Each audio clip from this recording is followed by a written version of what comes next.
doctor Alberto Martí Bosch. Él ha trabajado, como decía José Antonio, muchos años en oncología pediátrica hasta que, dados los escasos resultados que obtenía con los tratamientos convencionales y, sobre todo, viendo día a día el enorme sufrimiento que se causaba con ellos para obtener unos resultados nulos o mínimos, decidió replantearse su práctica.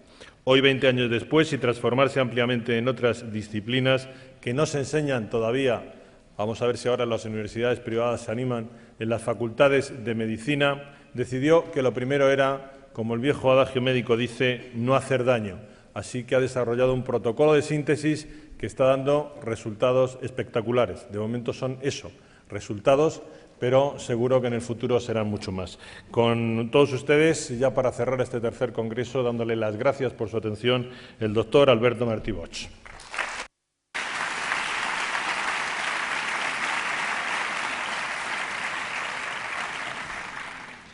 Gracias por su cálida acogida. Gracias, Antonio, por tu presentación. Gracias, José Antonio. Gracias a todos los que también hacéis posible este congreso. Y bueno, voy a intentar explicar en 45 minutos lo que es verdad. Se puede explicar en 5. Pero bueno, yo todavía no he aprendido esa técnica. Mi mujer siempre me dice que tengo que aprender a resumir. Bueno, intentaré resumir lo mejor que pueda. ¿En qué se basa el fundamento médico? Bien, en cierto modo es una integración. Como muy bien ha dicho Antonio, a veces parece que hay una controversia cuando hablamos de oncología. Estamos hablando de acidificación, estamos hablando de alcalinización. ¿Quién tiene razón? ¿El cáncer es un problema alcalino? ¿El cáncer es un problema ácido? Los dos planteamientos tienen razón, porque todo va a depender de qué estemos mirando y dónde estemos mirando. El tumor en su interior es alcalino, mientras que en su exterior es tremendamente ácido. Por lo tanto, se genera esa dualidad, acidosis metabólica y alcalosis tumoral.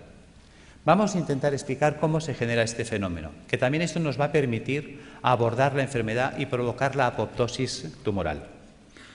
Es decir, el motivo del proyecto de trabajo que yo desarrollé inicialmente tenía una finalidad. Como yo trabajaba en hospital, me movía en hospital, estaba formado con la línea de hospital, veía realmente que en aquella época, pues, si tenemos una leucemia, un linfoma o un cáncer de mama, es igual, según sea de niños o de adultos, pues la única solución que teníamos era la quimioterapia. Pero esta realmente resultaba ser una terapia muy dura para el paciente, náuseas, vómitos, pérdida de pelo, en muchos casos hasta se perdían los dientes, se descalcificaban las personas, dolores terribles. Claro, te planteabas cómo conseguir que el niño que estaba en tratamiento, cuando yo estaba en oncología infantil, cómo conseguir que el niño sufriera menos y cómo conseguir también que el tratamiento fuera más eficaz. Es decir, si en lugar de dar 20 sesiones, si lo podíamos solucionar con 10, con 5. Bien, y eso es lo que me llevó a investigar qué podíamos hacer para mitigar la situación del paciente. Entonces, me planteé que lo primero que teníamos que hacer era entender, para resolver un problema, lo primero que hay que hacer es entender el problema. ¿Qué es el cáncer? Te dicen, bueno, unas células que se han vuelto malas. Y bueno, sí, pero ¿y por qué? Ayer no eran malas y hoy sí lo son. Algo ha hecho que estas células degeneren, algo ha hecho que estas células se alteren. ¿Qué es lo que hay? Nadie daba contestación. ¿Hay alguna...? ¿No se oye bien en la sala? Es que parece que había un comentario por el fondo. Bien, volvemos. Entonces, ¿qué es lo que qué es lo que puede hacer que la célula se vuelva mala? Bien. Pasa el tiempo, indagas, te mueves, estudias medicina ortomolecular, estudias fitoterapia, estudias homeopatía, estudias dietética y nutrición, que son cosas que en la facultad no nos enseñan. Tienes que marcharte fuera del país, porque aquí eso no se enseñaba. Entonces, pues bueno, tuve la suerte de ir topando con gente extraordinaria, como fue Brillinger, el grupo de Hofer, estuve con Demar, Saint-Jean, en Francia, en Austria, estuve en Holanda con Oswald, estuve en Manchester con Norman Eddy, pude estar en Houston con el grupo de John Stiles, Will Spark, Denis de Lucas. Toda esta gente me fue abriendo un campo de posibilidades y una visión de la enfermedad. Con todo ese bagaje de contactos y conocimientos, pues entonces nos planteamos montar ya un proyecto. Yo estaba en la universidad haciendo prácticas de histología y me hizo gracia que muchas veces hacías tinciones y unas salían artefactadas y otras no. ¿Qué es un artefacto? Un artefacto es cuando al hacer una tinción, si esto es una célula, aparecen manchas alrededor de ellas. Te decían que lo habías teñido mal. Y en cambio otras salían perfectas, solo se teñía la célula y el entorno no. Bien, tú con la ignorancia de estudiante piensas que sí, que igual has hecho mal la tinción, pero un día cae en tus manos un libro. Y el doctor Pischinger es un hombre que es anatomopatólogo, es catedrático de la Facultad de Medicina en Viena, en Austria, y presenta una tesis doctoral cum laude que se presenta, creo que se publicó en el año 70, The Matrix and the Matrix Regulations. Yo este trabajo lo conozco a través del doctor Ovirne. Me intereso por ese libro, lo leo, y creo que este hombre nos abre las puertas a la comprensión de la enfermedad, no del cáncer, de todas. Este hombre nos plantea que la enfermedad empieza alrededor de la célula, no en la célula. Es el entorno celular el responsable de que la célula se altere. Bien por fallo renal, bien por fallo hepático, bien por fallo pulmonar o bien por fallo multisistémico, todos a la vez. El sistema básico, podríamos decir que consta de esto, de pulmón, hígado, riñón, sistema vascular arterial, sistema vascular venoso, sistema intersticial, célula. En este caso hemos puesto la piel, pero que sepáis que también puedo poner mucosa, es indistinto. Si os fijáis, de aquí para aquí piel y de aquí para adentro mucosa. Si ahora cortara el labio, tendría en un lado piel, otro mucosa y el sistema celular en medio. Luego entenderéis por qué explico este detalle. Bien, ¿qué ocurre? Resulta que el pulmón, el hígado y el riñón son filtros que como tales trabajan 24 horas al día desde que nacemos hasta que morimos. El corazón de una persona en reposo sabemos que mueve 5 litros de sangre por minuto. Luego, por cada uno de estos filtros pasarán, lógicamente, como mínimo 5 litros de sangre por minuto. Todo el mundo entiende que si esto es el filtro del aire de un automóvil, ponemos en marcha el automóvil y el aire pasa a través del filtro, el filtro se va a ensuciar. Y te dicen que cuando esté sucio, cuando tenga 5 o 10.000 kilómetros según el tipo de filtro, que lo cambies.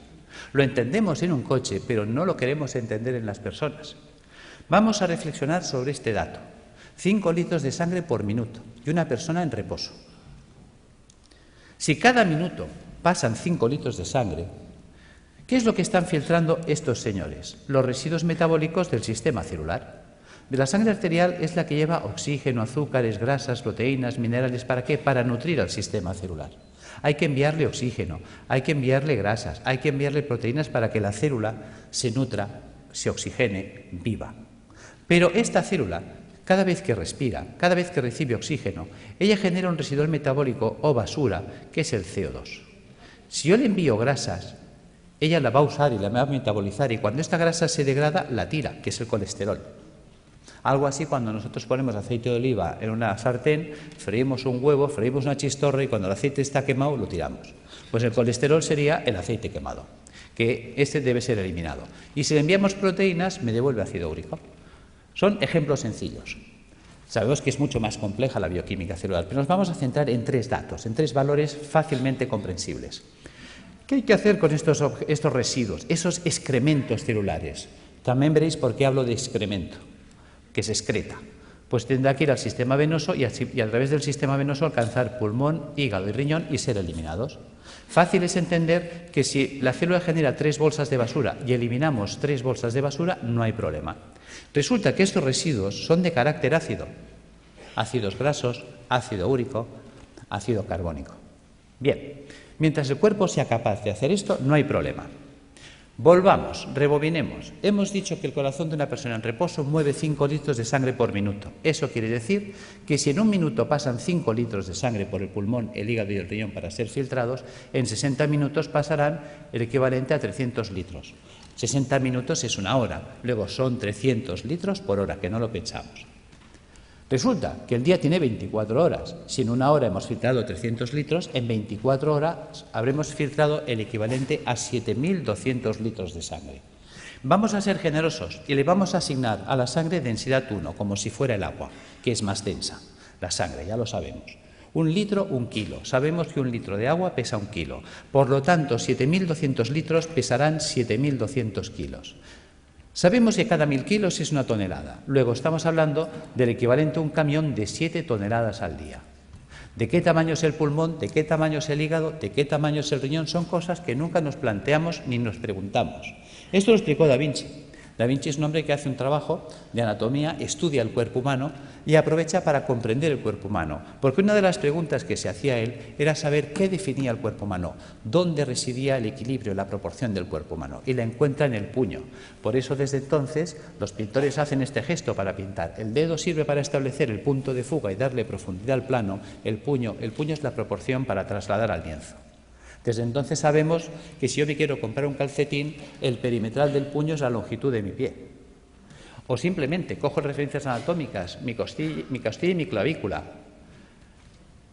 Si miramos aquí dentro está mi pulmón. ¿Qué pasa? Que mis dos puños son mi pulmón. Si yo cojo como referencias la costilla, aquí dentro está mi hígado. Por lo tanto, si yo cierro los puños, veréis que es la distancia que estoy marcando, 2 puños. Si pongo el puño detrás, el espacio entre costillas y cadera es mi puño. ¿Cuántas veces habéis oído tengo el estómago en un puño? Y es porque estamos dimensionados por el puño. Por lo tanto, hemos hecho esta representación para que veáis el tamaño del pulmón, del hígado y del riñón. Son 2 puños de una persona. ¿Os imagináis un camión de 7 toneladas? Es una persona en reposo. Que sepamos en reposo toda la vida, Buda, que vivía en meditación trascendental. Nosotros no somos Buda. Nervios, estrés, sobrecargas alimentarias, tóxicos alimentarios. Esto va a hacer que estos filtros vayan trabajando de un modo, digamos, enloquecido. Llega un momento que, por lo tanto, estos filtros se van a obstruir. Y si nadie se ocupa de limpiarlos, porque nadie nos enseña cómo mantenerlos, ya que nosotros no los podemos cambiar en un coche. Nosotros cada 5.000 kilómetros, cada 5 años, no podemos estar cambiando los filtros del aire, el filtro del aceite y el filtro de la gasolina como en un coche. Claro, pues si no nos cuentan nada ni hacemos nada, estos se obstruirán. Empezaremos, por lo tanto, a retener CO2, empezaremos a retener colesterol, empezaremos a retener ácido úrico, puesto que un filtro obstruido ya no trabaja al 100%, su rendimiento cae. Entonces nos vamos a encontrar que en el organismo puede variar el pH. Claro, el cuerpo no puede permitir que el pH varíe en sangre. Muchas veces nos preguntamos, ¿cómo es posible que un deportista de élite, entrenado, perfecto, esté corriendo en un campo y caiga fulminado muerte súbita? Porque a veces ha ocurrido eso, un bloqueo metabólico. Es decir, la acidosis metabólica que ha generado ha sido tal que su pulmón, hígado y riñón no han sido capaces de drenar, ha entrado en una acidosis metabólica brutal en sangre. Sabemos que una variación del pH en un medio provoca un stop de reacciones químicas. Las reacciones químicas en sangre se paran, muerte. Algo tan simple, digamos, se nos pasa por alto. Estamos encontrándonos que entonces el cuerpo muchas veces lo que hace para evitar este fenómeno, evitar que haya un stop de reacciones químicas en sangre, empieza a hacer un acúmulo, va a retener estos radicales ácidos libres en el espacio intersticial. Por lo tanto, se irá empantanando el sistema.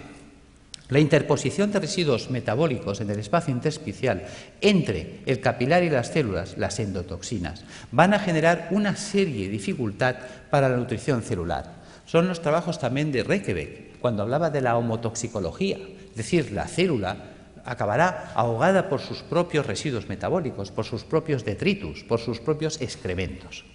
Esta barrera de ácidos que se nos va a formar, de ácido úrico, de ácidos grasos, etcétera, va a impedir que la célula se nutra. Veamos. ¿Veis la diferencia de imágenes? Es decir, la célula sana vive, digamos, flotando. El 70% del cuerpo es agua. Fijaros que eso es lo que llamaríamos el plasma intersticial. Ella tiene que vivir en una piscina de agua cristalina y transparente. Si los filtros se obstruyen, y ya este drenaje no se puede llevar al 100%. Imaginaros que la capacidad de filtraje es del 80%. Quiere decir que el 80% del carbónico, el 80% de los ácidos grasos, el 80% del ácido úrico se eliminará, pero el 20% se quedará parte atascado en los filtros, parte en sangre y parte se empezará a acumular en el espacio intersticial. Si esto se va llevando en el tiempo hacia adelante, acabará ocurriendo esto. Fijaros que ahora el entorno celular, y esa era la idea de Pischinger, la enfermedad empieza alrededor de la célula, no en la célula. Es el entorno celular el que va a degradar ese sistema. Fijaros que ahora la célula ya entra en precario. Fijaros que estos son ácidos. Los ácidos son altamente corrosivos. ¿Qué pasa? Que si yo tengo aquí oxígeno y quiero que el oxígeno vaya del capilar hasta la célula, tiene que atravesar esta barrera de ácidos y reaccionan con él y se los sacuden del medio. Cualquier nutriente tendrá que quedarse aquí, atacado por los ácidos, con lo cual la célula se queda sin oxígeno y sin comida, y además atacada químicamente por sus propios ácidos. Fijaros que esto explica el por qué. Cuando yo tengo un tejido sano y hago una tinción celular, no se artefacta el entorno celular, mientras que cuando tengo un tejido enfermo y hago una tinción en una anatomía patológica, sí se artefacta el entorno celular, sí que fija colorantes. Se utilizan habitualmente colorantes de carácter básico, los ácidos fijan las bases, luego el entorno celular se ha vuelto ácido. Por lo tanto, los que hablan de que la degeneración celular está basada en un proceso de ácido, tienen razón, aquí están los ácidos. Claro, fijaros que esta célula en estas condiciones, ¿qué opciones tiene? Solo tiene dos opciones. Sin oxígeno, sin comida y atacada químicamente por los ácidos, opción 1, morir por falta de oxígeno, quemadas químicamente por los radicales acumulados a su alrededor. Fijaros que si una célula no se defiende, no reacciona, porque la célula no es una tuerca, no es un tornillo, es un ser vivo, es inteligente, es un ser que, lógicamente, pues decimos que si no estuviera vivo no se podría morir. Fijaros que esta célula tiene que tener su capacidad de reacción. Una vez hicieron unos programas de televisión que clavaron esto. Creo que era una serie de dibujos animados que se llamaba Érase una vez la vida. Ahí lo clavaron. Las células son los ciudadanos del cuerpo. Los órganos, los edificios donde viven los ciudadanos. Arterias y venas, calles y avenidas, por donde transportamos los alimentos, por donde recogemos las basuras. Los nervios, el tendido eléctrico, las líneas de teléfonos, el sistema nervioso central, el ayuntamiento. Cuando miramos el cuerpo desde esta situación que parece infantil, fijaros que los americanos, si algo han tenido bueno, es enseñarnos ciencia a través de mecanismos infantiles, pues ¿por qué no aprovechar ese sistema que es altamente didáctico? Y tendremos una comprensión mayor de la enfermedad. ¿Qué pasa si las células se mueren? Imaginaos que una célula no se defiende, no reacciona. Se queda en ese medio y dice, bueno, pues me muero, esto ya se acabó. ¿Veis? Si se mueren las células del cerebro, porque esto está pasando en todo el cuerpo, entonces me quedaré sin células cerebrales, Alzheimer. Si se me mueren las células de la base del cerebro, Parkinson. ¿Veis? Fijaros que aquí tengo un cable en la mano. Por todos sitios hay cables. Los cables tienen un forro de plástico. Los cables conducen los impulsos eléctricos que en estos momentos nos permiten la informática, la luz, todo. En el cuerpo los nervios conducen todos los impulsos eléctricos y electroquímicos. Pero están forrados de la vaina de mielina. La vaina de mielina sería el plástico. ¿Qué pasaría si yo echara un chorro de ácido sobre los plásticos, sobre los aislantes de los cables? Que el ácido haría una acción corrosiva sobre el plástico. El cable se cortocircuitaría, pero dejaría de conducir. ¿Qué pasa si resulta que los nervios que me están uniendo esta célula con el cerebro, la mielina es atacada por los ácidos que hay a su alrededor? Se degrada la mielina. Sin mielina hago una enfermedad desmielinizante, esclerosis múltiple, esclerosis lateral amiotrófica, esclerosis en placa. Pissinger fue un genio. Nos hizo entender las enfermedades. ¿Veis? ¿Qué pasa si la célula, imaginaos que aquí ponemos piel y aquí le ponemos un pezón? ¿Veis? Esto es una célula del pecho. Imaginaos que esta célula se muere. ¿Veis? Un tejido con células muertas es un tejido fibroso. Hablaremos, por lo tanto, de fibromas. ¿Ves? Fibroma mamario, fibroma uterino, fibrosis prostática. ¿Ves? Que el fibroadenoma a nadie le preocupa. ¿Por qué a nadie le preocupa? Es un fibroma. Pues porque un fibroma son células muertas, y las células muertas no matan. Fijaros cómo somos. Vemos el problema, pero no estamos siendo capaces de valorar la trascendencia del problema. ¿Ves? Mientras tanto, si se mueren las células del pulmón, amigo, fibrosis pulmonar, fibrosis hepática si se mueren las del hígado, fibrosis renal si se mueren las del riñón. Y fíjate que decimos fibrosis pulmonar de causa idiopática. ¿Y por qué hablamos de causa idiopática? Porque estamos acostumbrados a que si no hay bichito no hay causa. Entonces tiene que haber el bichito. Y si no encontramos la bacteria de turno, el hongo de turno o el virus de turno, entonces no sabemos por qué se ha fibrosado el pulmón. Y es tan sencillo como esto. Al pulmón le está llegando más basura de la que puede tirar. Y es una basura de carácter ácido. Imaginaos que yo soy una célula pulmonar, tengo que recibir el carbónico, tirarlo, coger el oxígeno, meterlo. Y estoy todo el santo día trabajando como un burro. Y de pronto me empieza a llegar más carbónico del que puedo tirar porque yo estoy agotado. Al final yo acabo sepultado en carbónico. El carbónico químicamente me quema. Al quemarme me muero. No es tan difícil de entender. Y eso pasa en el hígado, pasa en el riñón. ¿Veis? Son las enfermedades esclerosantes que llamamos, que están ahí en el saco perdidos de Dios. Las enfermedades de carácter idiopática, claro, para eso no hay tratamiento, porque no hay la pastillita. Bien, ¿qué ocurre si la célula sobrevive? ¿Veis? La célula decide no morirse, va a luchar. Hay células que se rebelan. Yo soy un superviviente, yo voy a luchar. ¿Cómo lo hace? Hay 4 mecanismos. 1, hacer un globo de agua. Voy a retener agua y me voy a envolver en agua. Me monto mi mini piscina. Vale. ¿Veis? Estoy desplazando los ácidos, mantengo un canal de comunicación con el sistema celular, con el capilar arterial, y recibo nutrición y tiro la basura fuera. ¿Veis? Fíjate que en el sistema celular del cuerpo funciona el dime tú qué sabes.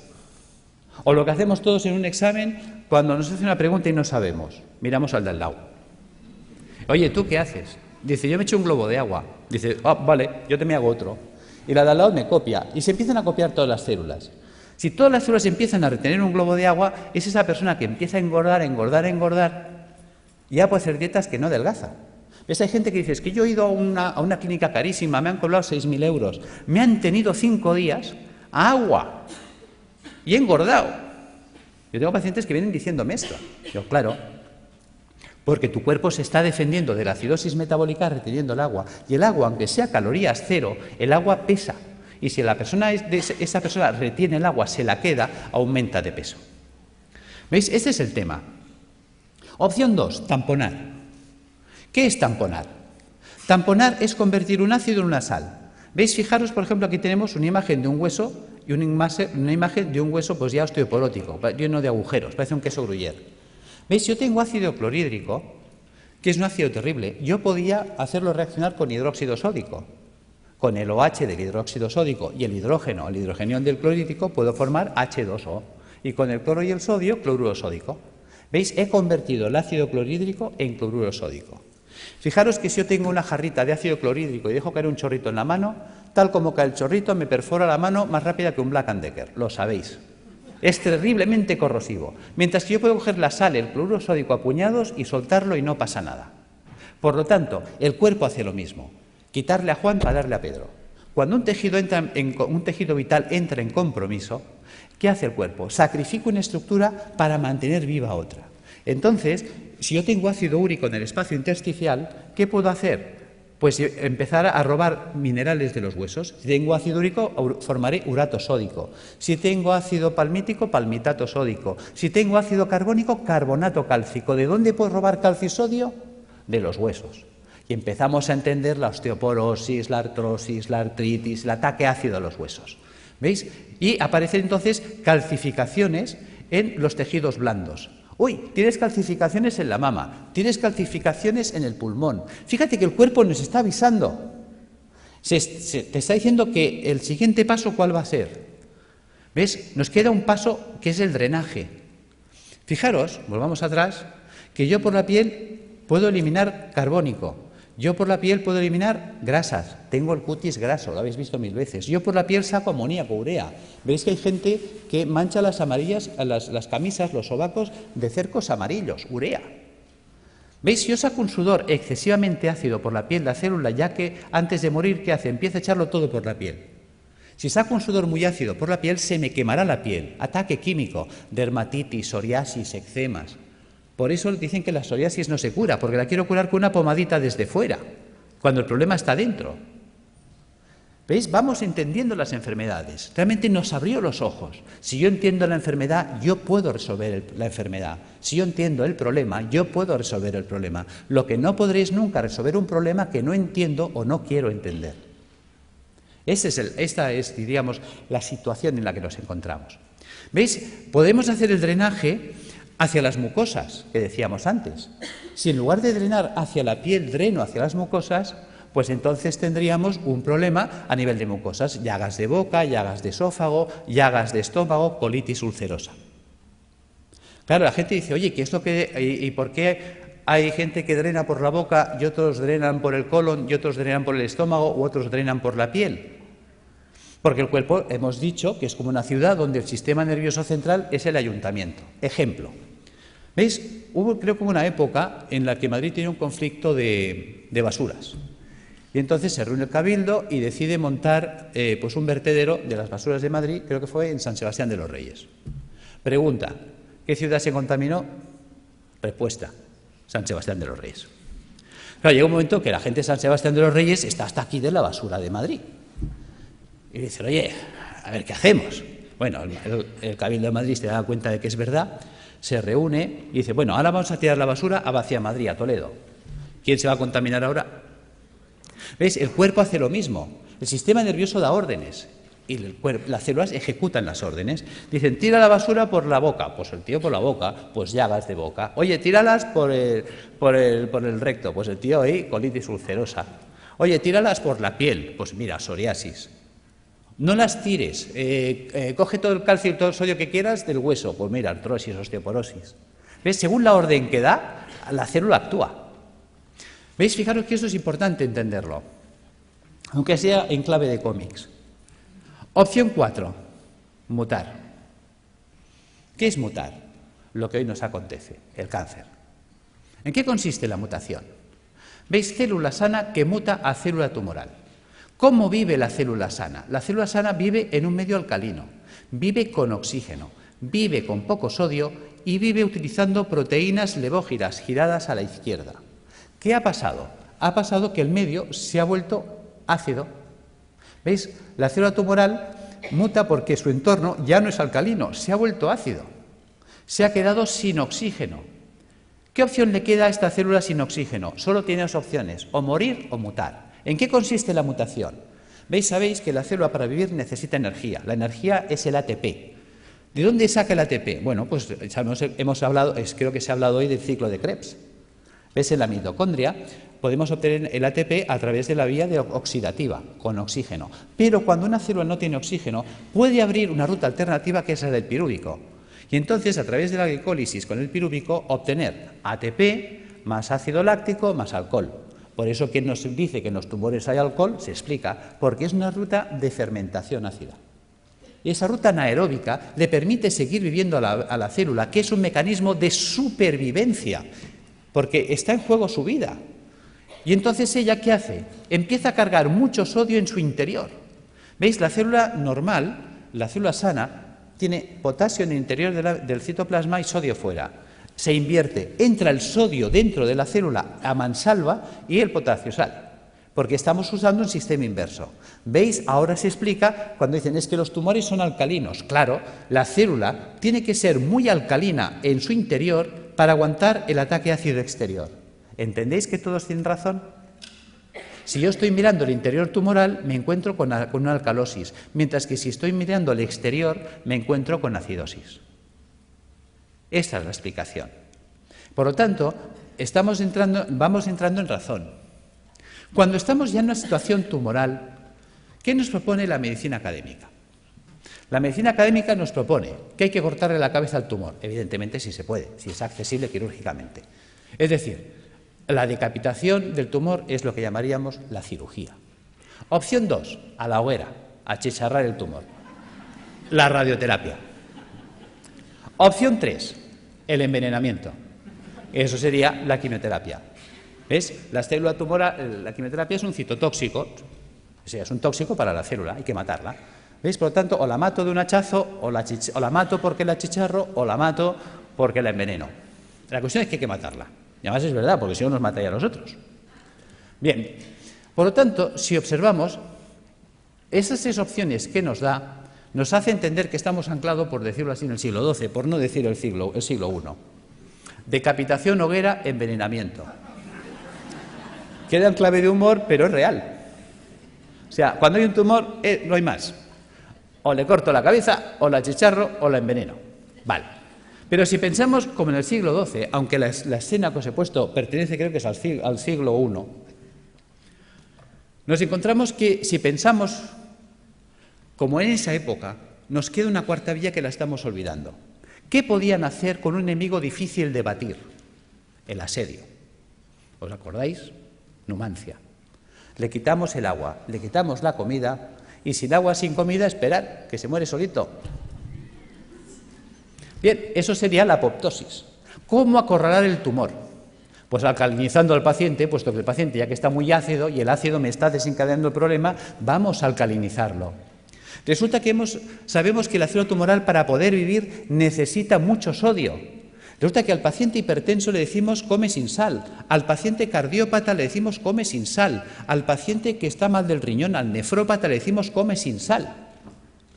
Pues digamos al oncológico que coma sin sal, puesto que el ácido tumoral necesita mucha sal para ser muy alcalina en su interior. Si le quito la sal, lo hago polvo. Luego, utilizar enzimas proteolíticos de acción selectiva. ¿Qué es un enzima proteolítico de acción selectiva? Una enzima que destruye proteínas, pero no todas. ¿Cuáles? Las dextro.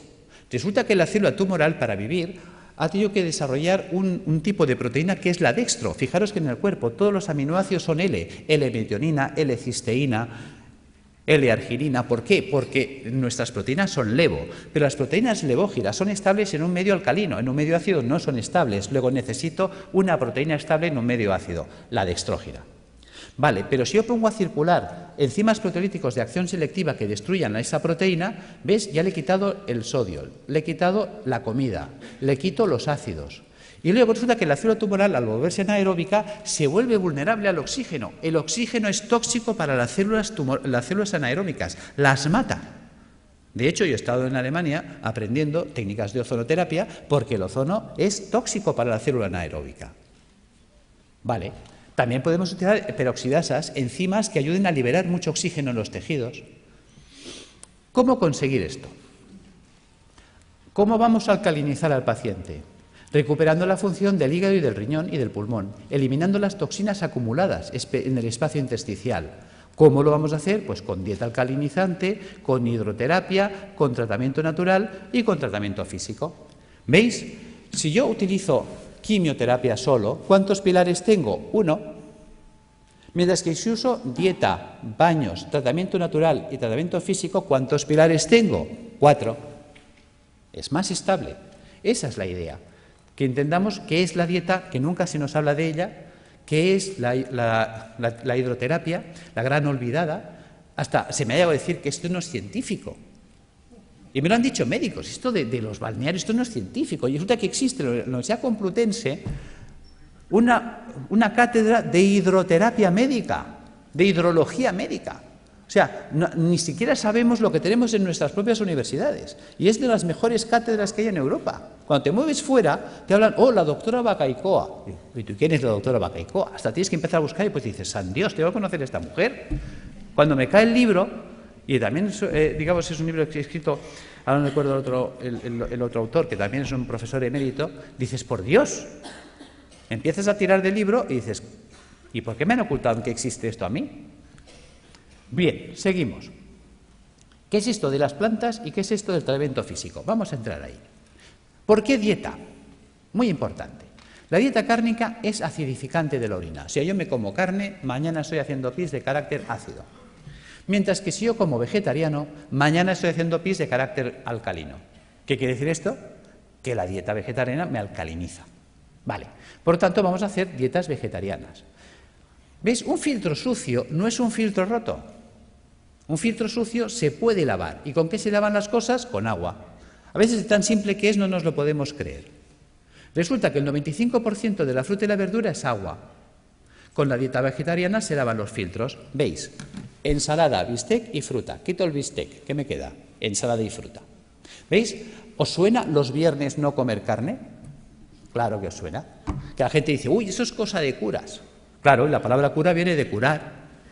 Mens sana in corpore sano.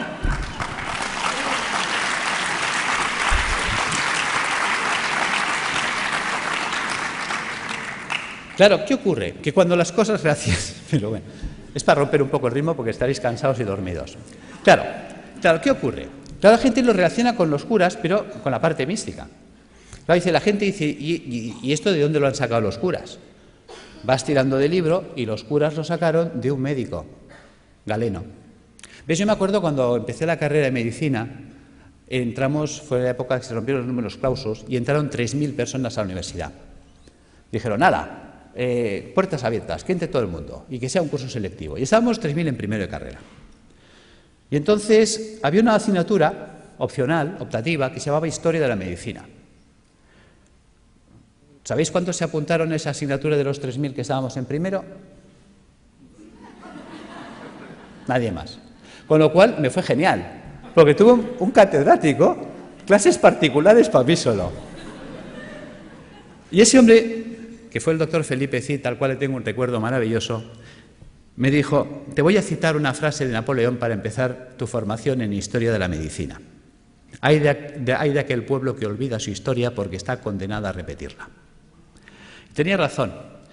Y luego me citó otra frase de Oppenheimer. Decía: solo tiene futuro aquel que investiga en el pasado, porque investigando en el pasado se puede redescubrir el futuro.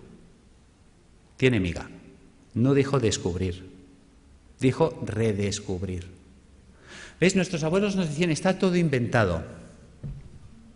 Y era verdad. ¿Por qué me remito a Galeno? Galeno fue aquel médico que dijo: vale más prevenir que curar. ¿Cómo llega a esa conclusión Galeno?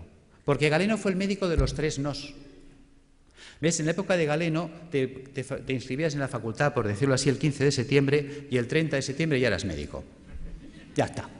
Y como la ignorancia es atrevida, ¡hala!, todos a ejercer. Claro, también hay que saber que en aquella época, con que supieras si el paciente hacía de vientre negro, ¡qué malo!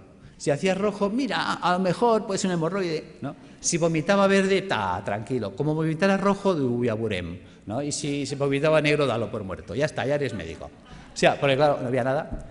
¿Cuáles son los 3 grandes nos de Galeno? Él sale, se sienta, como hombre sabio que fue, y por eso nos acordamos de él, y dice: primer no sé medicina. Con lo que me han enseñado no sé nada. Segundo no tengo medicamentos, no existían, los inventó él. Tercer no, si no sé medicina y no tengo medicamentos no puedo curar, obvio. Claro, ¿qué hace Galeno? A Galeno le enseñan la medicina hipocrática. Hipócrates había dicho otra cosa.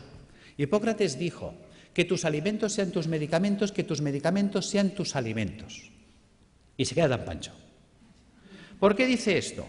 Porque él observa cosas curiosas. En aquella época la gente vivía muy asilvestrada, todos vivíamos en el campo, muy silvestres, y encima vivíamos con vacas y ovejas, y realmente el ser humano tiende a copiar y a hacer lo que hacen los demás animales. ¿Ves? Que además es curioso, tiene relación con la historia de la medicina y la historia del medicamento. ¿Veis? Fíjate que un vaquero, o sea, un señor que cuidaba vacas en Escocia, creo que fue, le contó a un veterinario que había observado, que le llamaba la atención desde pequeño, que cada vez que una vaca le salía un tumor o un bulto en la mama, en las ubres, pues que dejaba de comer pasto normal y se iba a buscar una planta que nunca la comía, que nadie la quería. O sea, tú se la ofrecías y te la escupía. Pero cuando tenía un tumor o un bulto en las ubres, iba como loca a buscarla. ¿Y qué iba a buscar esa vaca? Vinca, la vinca per vinca.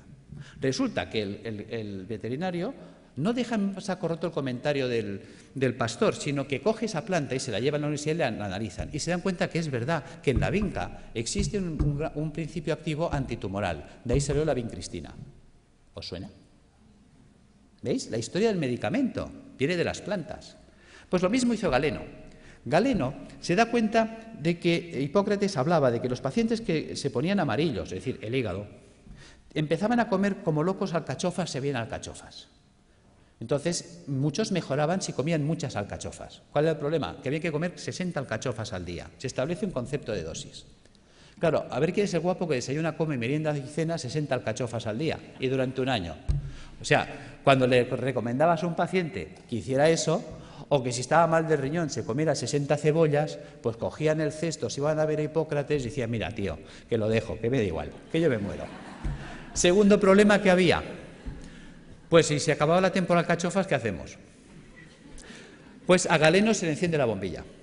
Galeno se da cuenta que la planta seca conserva lo que él llamaba el espíritu curativo de la planta, que es lo que conocemos como principio activo, y que la planta seca quedaba reducida al 5%, que esa planta seca se podía hacer polvo, se podía poner en un cilindro y con un pistón se podía machacar.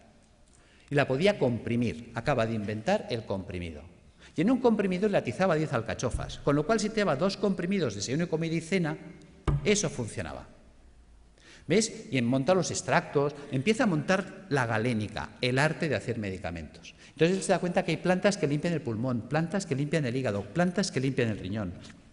Entonces llega una dieta eminentemente hídrica, la cura de aguas, que os suena, y le ponemos plantas que limpian el riñón, plantas que limpian el hígado, ¿ves? Por ejemplo, una cola de caballo, un té verde, una arenaria, o pongo una alcachofera, un diente de león, un boldo, o pongo una planta que me limpia el pulmón, el tomillo, el gordolobo, el llantén. ¿Veis? Hagámoslo simple, va, voy a coger té verde, alcachofera y tomillo. ¿Veis? Ya tengo la fórmula de las plantas que me van a limpiar los filtros. Si le paso agua y jabón, se limpiará más rápido. Claro, si encima le cojo los trabajos de Demetrier con los oligoelementos, me meto en los trabajos de eminentes investigadores en el mundo de la ortomolecular, vitaminas, enzimas, las acciones que tienen, vamos a mejorar la actividad y la funcionalidad de estos órganos, con lo cual el drenaje de los ácidos se va a activar. Me voy a remitir también a Galeno. Galeno se da cuenta de la importancia de los baños termales. Fijaros que en aquella época habían las termas romanas. ¿Ves? Galeno establece un sistema de dieta a la gente que venía a su consulta. ¿Ves? En las casas romanas, en los domus, había el vomitorio. La gente se levantaba, comía y se iba a vomitar para seguir comiendo, hasta que reventaban. Y cuando llegaban a Galeno, él en sus textos lo decía. El paciente me llega gordo, seboso, sudoroso, con un sudor repelente, un fétor vomitivo y unas deposiciones putrefactas. Decía, está podrido por dentro. Y además decía, huele a cloaca obstruida, que los romanos tenían alcantarillas, o sea, ya sabía lo que se decía él. Fijaros, por lo tanto, decía, hay que desatascar la cloaca, es decir, todo el tubo digestivo. Entonces, él, por un lado, se da cuenta de la función del agua. ¿Cómo funciona el agua? El agua termal nos vamos entendiendo ya por qué funciona. ¿Veis? Las aguas termales son aguas calientes. Por lo tanto, si yo me sumerjo en agua caliente, ¿qué pasará con los poros de mi cuerpo? Se van a dilatar. Sabemos que el agua de los balnearios son aguas minerales. ¿Qué minerales tienen? Cloruro sódico, cloruro magnésico, cloruro potásico y así. A una concentración salina no menor de 20 gramos de sal por litro de agua. Resulta que el agua de nuestro cuerpo tiene 9,4 gramos de sal por litro de agua. Claro, se va a generar un gradiente de ósmosis. Los líquidos van de donde hay menos a donde hay más. Cuando yo me sumerjo en una bañera con agua caliente y salada, ¿veis? Fijaros que aquí en medio todos tenemos una vena gorda, que podríamos llamar que es la alcantarilla, donde van todos los residuos celulares. Pero si yo abro los poros y con la sal tiro para afuera, estoy sacando de mi cuerpo ácido carbónico, ácidos grasos, ácido úrico. O sea, realmente el baño termal es una diálisis percutánea, es un riñón, es un pulmón, es un hígado artificial de alto rendimiento y de bajo coste. Con el tiempo, lo que era del pueblo, porque fijaros que era la época de la res pública, la cosa pública, la época romana en la que vivía Galeno, por lo tanto eran los baños públicos, las termas romanas, con el tiempo los baños pasaron a la aristocracia. Vale. Pero como todo se recicla, con el tiempo el baño que estuvo en la aristocracia volvió al pueblo. Y volvió simplemente por un tema de avaricia. Fijaros que un balneario pues vale, por ejemplo, uno baratito, hoy en día vale 120 euros al día. Quiere decir que un tratamiento de 30 días nos costaría 3.600 euros y estabilizar a un paciente oncológico 10 meses, 36.000 euros. ¿Quién se puede pagar esto? Un rico. ¿Pero qué es un rico? Pensemos. Y no me digáis que es un tío con pasta porque es falso. Sabiduría popular. El padre obrero, el hijo caballero, el nieto pordiosero. Es decir, hay el que hace el dinero, hay el que se lo ventila y la familia venida menos. ¿Veis? Un rico no es eso, no es un señor con pasta. Un rico es un señor que siempre está pensando cómo tener las cosas sin pagar, que por eso es rico. Porque gana y no gasta. ¿Ves? El rico iba al balneario y dice, a ver, ¿qué tiene el balneario que cura tanto? Dice que las aguas son termales.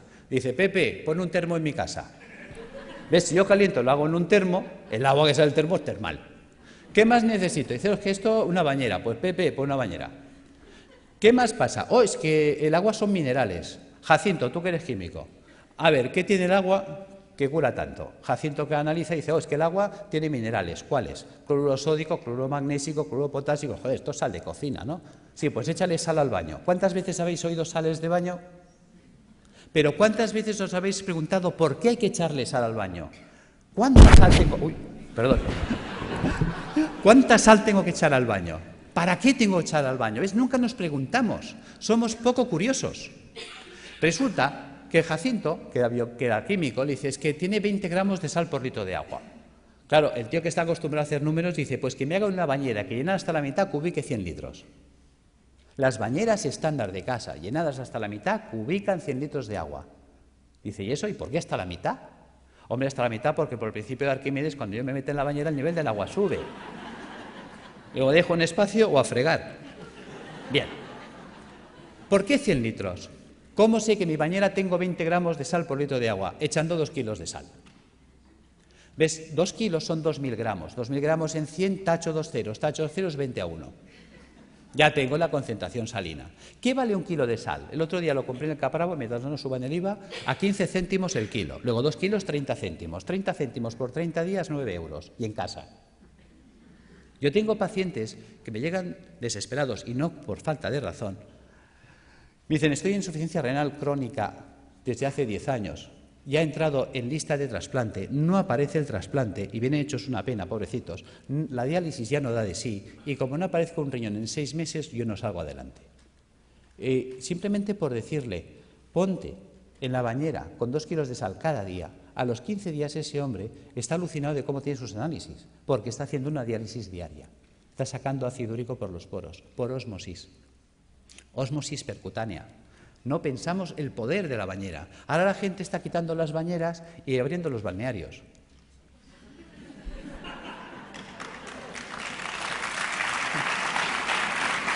Bien, gracias. Seguimos. Ya entendemos para qué la bañera, ya entendemos para qué una dieta hídrica. Hay mucha gente que me dice, Alberto, ¿hay que ser entonces vegetariano? No, tampoco.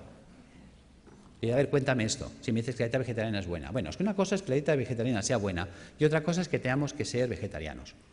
¿Ves? Una vaca es vegetariana. ¿Por qué? Ella solo come vegetales. ¿Por qué? Porque puede. La vaca tiene 4 estómagos, panza, bonete, lebrillo y cuajar. La vaca puede hacer 4 digestiones al mundo vegetal. Por eso la vaca consigue el 100% de los nutrientes del mundo vegetal.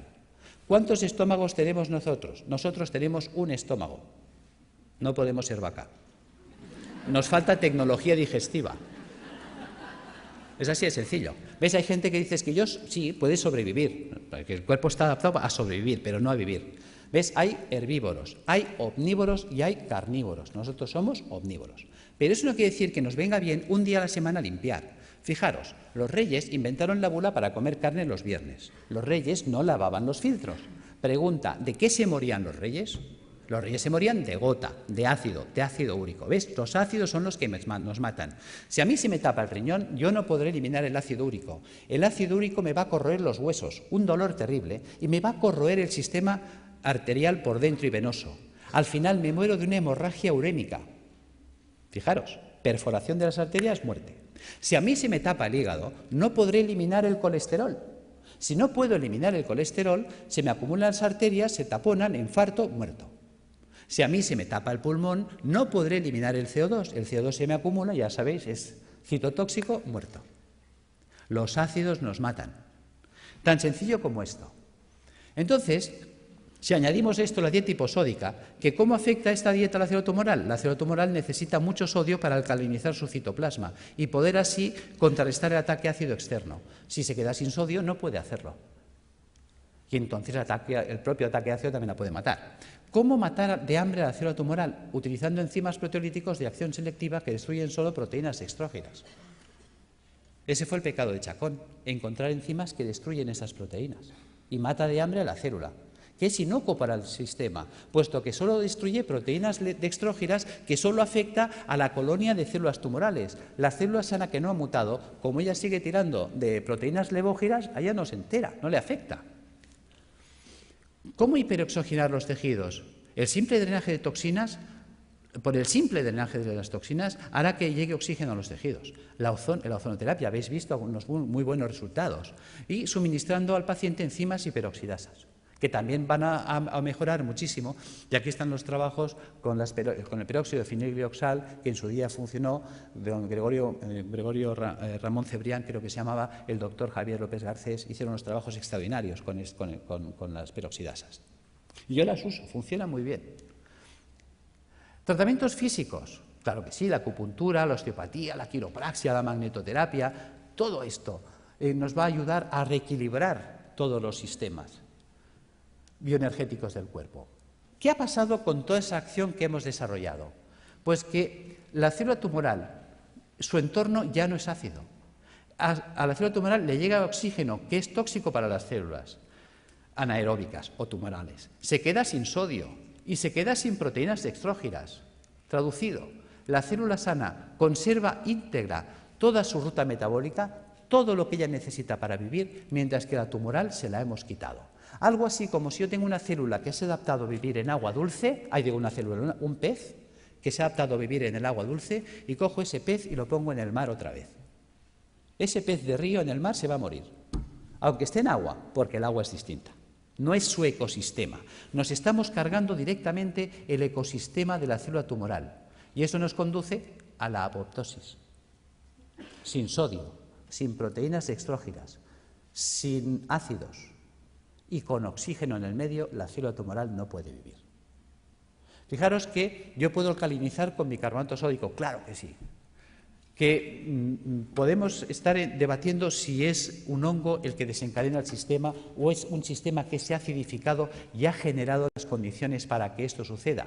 Yo me inclino por lo segundo. ¿Veis? Fijaros, vamos a pasar estas dos imágenes, que las imágenes hablan por sí solas. ¿Veis? La célula normal tiene que vivir en una piscina de agua cristalina y transparente, mientras que si nosotros no hemos cuidado, porque nadie nos ha hecho entender la importancia de comer un día a la semana vegetariano, de bañarnos un día a la semana en agua con sal, de tomar plantas depurativas que nos ayuden a tener limpios los filtros, mira qué fácil es. ¿Ves? Si nosotros desde pequeñitos acostumbramos a nuestros hijos a bañarse en la bañera con 2 kilos de sal, a comer vegetariano un día a la semana y a tomar una infusión de alcachofa, tomillo y té verde, esto estaría funcionando limpio toda la vida. Y entonces estaríamos siempre en estas condiciones. ¿Veis? Fijaros, si yo no limpio esto, ¿qué pasa? Que ahora esta célula que tendría que estar viviendo en una piscina de agua cristalina y transparente, ahora tiene que vivir en una piscina de aguas fecales, sus propios excrementos, porque a lo que hemos comentado antes, ¿veis? A esto, al ácido carbónico, al ácido graso y al ácido úrico le podemos llamar el excremento celular. ¿Por qué le llamamos excremento celular? Vamos a ver. Si nosotros comemos, ¿qué hacemos? Caca. Y si nosotros bebemos, ¿qué hacemos? Pis. Pues si la célula come, hace caca, y si la célula bebe, hace pis. Esto es el pis y la caca celular. Si nadie se la recoge, la pobre célula tiene que vivir flotando en aguas fecales. Y mientras el agua no llega aquí, todos tranquilos, y diciendo, y no hagan olas, pero como la cosa empieza a subir, lo entendéis. ¿Veis? Posibilidades de que esta célula se infecte en una piscina de aguas fecales. Es como si tú tienes un hijo y tienes 2 piscinas, una de agua limpia, cristalina, transparente y tratada y una fosa séptica llena de aguas fecales. Y le dices al niño, ¡hala, niño, haz aquí 4 piscinas en la fosa séptica! Se te muere el niño. Lo entendemos en ese ejemplo y no lo queremos entender aquí. Es algo tan gráfico como lo explicó Pissinger, es algo tan genial que dices, Dios mío, y tan simple de poder llevar al paciente a estas condiciones, que las cosas van a ir mucho mejor. Fijaros que todo vale incluso. Ya sé que José Antonio hasta me puede tirar el zapato, porque claro, cuando empezó mi trabajo, ¿cuál era el problema? Mi problema era que yo... Uy, perdón, ¿qué he hecho? Perdón. Vamos ya al fondo. ¿Cuál era el problema? Yo estaba trabajando con quimioterapia cuando empezó mi proyecto de trabajo. Y claro, no entendía cómo era posible que la quimio no funcionara si in vitro funcionaba. Y un día, cuando leo este trabajo, se me enciende la bombilla. Vamos a ver, supongamos que me viene un abogado ahora y me dice, Alberto, acabas de heredar una finca de la tía Carmeta en Tarragona. Pues vale, pues muy bien.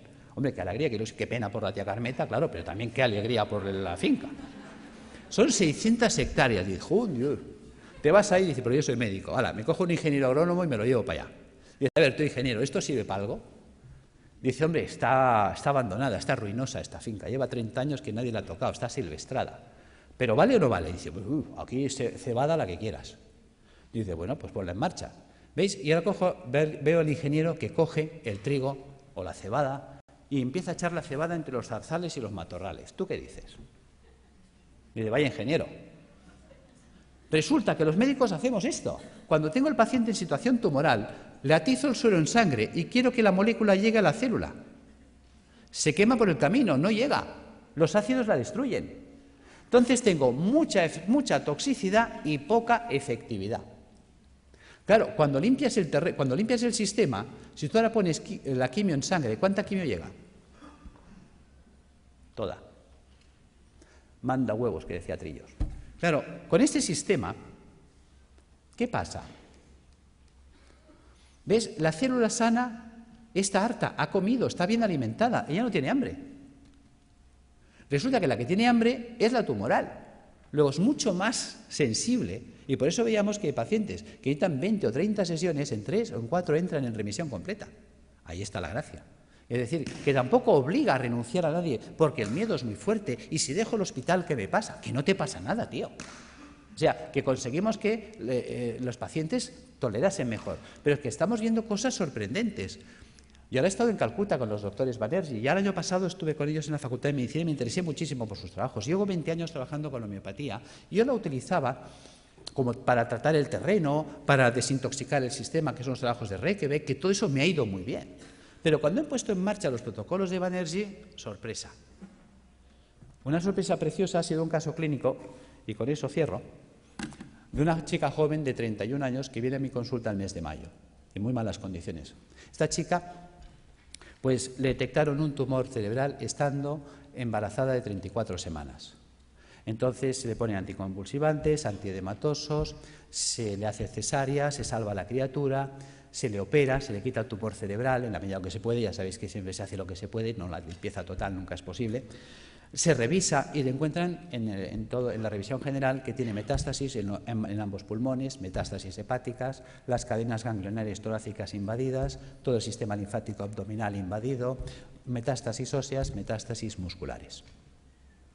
En esta situación deciden, con buen criterio para mí, no abordar quimioterapia ni nada porque es que la situación está tan avanzada, es un grado 4 tan avanzado que la calidad de vida que va a tener la paciente y las posibilidades de sobrevivir más de 2, 3, 4 meses lo van a ver difícil.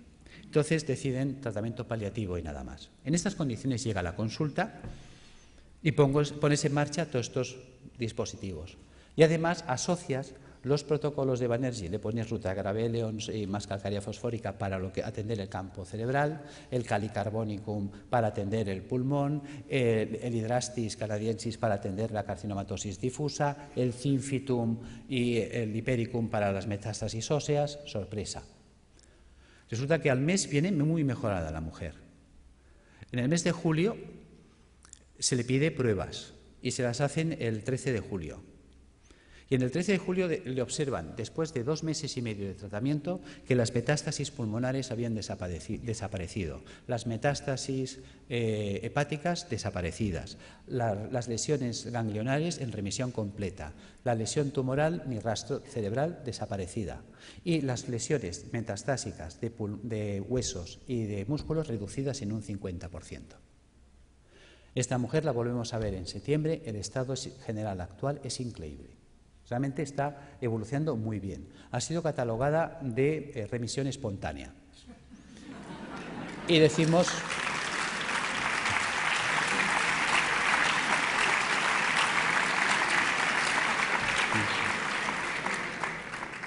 Y es verdad, está respondiendo espontáneamente porque se está produciendo una apoptosis. Pero se está produciendo la apoptosis porque la paciente está haciendo lo correcto. Ha cogido un camino que le funciona. Hay veces que gente me dice, Alberto, ¿tú curas cánceres? No. Pero sí que damos un manual de instrucciones que permiten que el cuerpo se coloque en condiciones tales que entonces el cuerpo sí puede curarse a sí mismo. En fin, espero no haber sido pesado. Gracias.